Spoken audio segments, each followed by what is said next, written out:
there is a strong positive correlation between leaders setting clear expectations.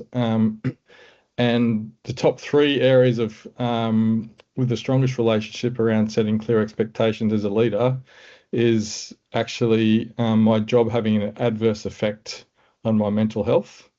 So there's a link there, both positive or negative.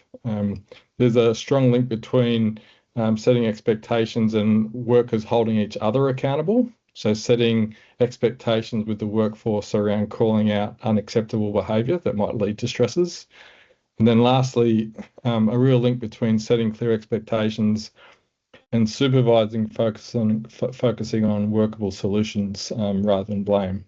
So again, really, some of those concepts you spoke about, Liz, around a solutions-focused approach in terms of coming up with options to improve, as opposed to cast blame, is, I guess, reinforced by some of the data that we're seeing there as well. So a couple of key messages there is to empower your workforce to hold each other accountable and coach your supervisors around this positive solution-focused approach.